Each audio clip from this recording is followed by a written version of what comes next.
মিরপুরে থেকে আমার কথা ওই যে আপনার ভাইয়ের জন্য ওই যে এই তো আমি তো একটু দূরে তো তাহলে এখানে আমি যাবো এখান থেকে যাবো আর কি দেখতে হবে আপনার এই সাহেব অসুবিধা হবে না না না মিলনপুরে না মিলনপুরে কোন জায়গায়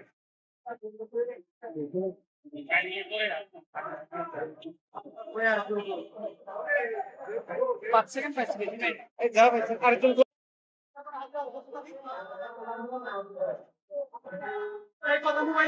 আসামি বর্তমানে 2 জন কোর্টে আসামিদেরকে রিমান্ডের জন্য নিয়ে আনা হয়েছে এবং আরো একজন থানায় রয়েছে। বর্তমানে মোট 3 জন ধরা পড়ছে।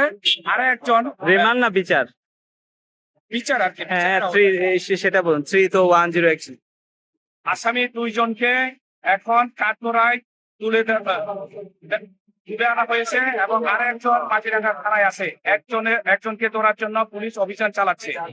তো মোট 3 জন আসামি ধরা পড়ছে, আর একজন বাকি আছে।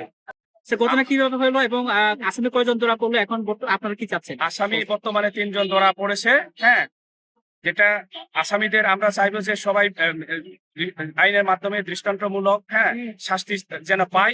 আমরা সবাই জাতি ধর্ম বর্ণ নির্বিশেষে আমাদের এই খাগড়াছড়ি সবাই মিলে অসাম্প্রদায়িক একটা চেতনাশীল হিসেবে আমরা গড়িয়ে তুলতে চেষ্টা করব। সবাই যেন সহযোগিতা করে এবং আইনের মাধ্যমে যেন আসামির শাস্তি হোক, আমরা সেই দাবি করছি। শোনার পরে একজন কিশোরী, ত্রিপুরা কিশোরী ধর্ষিত হয়েছে এরকম তথ্য আসার পরে আমরা বিষয়টা আমলে নিই এবং আমরা দ্রুত পুলিশ পাঠাই ঘটনাস্থলে। সেখান থেকে আমরা ভিকটিমকে উদ্ধার করি এবং আমরা যেটা পেলাম যে সংঘবদ্ধ ধর্ষণের ঘটনা ঘটেছে এবং 4 জনের সঙ্গে জড়িত। আমরা সঙ্গে সঙ্গে 2 জনকে অ্যারেস্ট করছি গতকালকেই এবং যে ভিকটিম তাকে আমরা নিরাপত্তা প্লাস তার মেডিকেল রেকর্ডের জন্য আমরা হাসপাতালে ভর্তি করেছি, তার নিরাপত্তা নিশ্চিত করছি। পাশাপাশি বাকি যে 2 জন আসামি তাদের ব্যাপারে আমরা অভিযান চালাচ্ছি। ইতিমধ্যে আমরা একজনকে পেয়েছি, আরেকজনকে আমরা আশা করি পেয়ে যাবো।